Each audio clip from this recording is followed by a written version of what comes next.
waa ji ni gis ni si image yi waa ji ab client la caméra de surveillance yi filmé na anam bu mu sàccee si biir boutique bi nañu dem seetaan vidéo yi ngir def si ay jàngat pour que lu mel ni ba leen a dal mais pendant loolu ñu ngi leen di ñaan ngeen abonné wu ngeen like vidéo te fi ngeen partagé ko ginnaaw loolu ñu ngi leen di remercier sur ce mën nañ dem. place fekk bi sama assistante mu ne moom dafa bëgg chargeur léegi daal di koy jox 10 000 ndaw si daal di koy jaay chargeur bi mu delloowaat ko chargeur bi ne ko chargeur bi dafa cher léegi tey kooku daal na ko delloo ma samay 10 000 kooku daal di koy delloo ay 10 000 am gis nga fi mu ko delloowee jox bi mu ne ko weccet bi mu ne ko dafa cher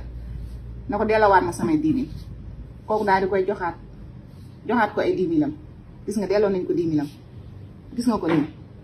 gis ngeen waa ji mu daal di jël 10 000 yi daal di génn arrière dugal ko ci poche am daal di ñëwaat daal di jëlaat chargeur bi gis nga ni mu jëlaatee chargeur bi mel ni lu koy xaw a jaxaseloo gis nga daal di ko fay wax di ko waxloo ba si yàgg gis nga ko lépp mu ñu waxloo ndaw si pour jaxase xelam après ci la ko wax na ko joxuma samay 10 000 daan na ko delloo joxaatoo ma 10 000 yi quoi. gis nga loolu la ko expliqué mu ne ko 10 000 yi joxaatoo ma ko après ndaw si daal di nay moom tamit sëgg récupéré waat beneen 10 000 encore gis nga xam nga sànq joxoon na ko 10 000 ndaw si daal di sëggaat tamit encore joxaat ko beneen 10 000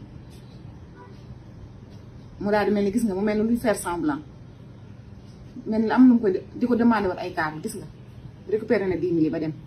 comme ni ngeen ko gisee mbir mi doy na waatu lool mais premier constat bi ñuy def mooy que hygiène ki waroon na doon mën a bàyyi xel parce que waa ji nu mu ñëwee rek ak comportement bi di nga gis ne kii nii dafa suspect amaana xool leen nu mu dugalee loxoom ci biir comptoir bi lii nii en tant que jaaykat wala leen ko nangu mais su fekkee ne day jënd loxo bi na ko bàyyi si biti bu mu ko bëggul si biir beneen constat bi bu di dee leen am habitude su leen joxee xaalis bu leen ko dugal directement si comptoir bi teg leen ko foo xamante ne du leen sori comme ça di ngeen si mën a bàyyi xel su fekkee ne wecci ngeen nit di ngeen ko xam su fekkee ne wecci woo leen ko di ngeen ko xam loolu aussi du jar a bàyyi xel la waa ji nag jamono ji borom place bi moo ngi koy wër espérons que dinañ ko retrouver pour que lu mel li bañ a dala keneen ñu ngi leen ñaan nañ leen partager vidéo bi au maximum de personnes pour que ñu mën ko identifier s'il se ñuy waxante bu beneen ci Défa Dakar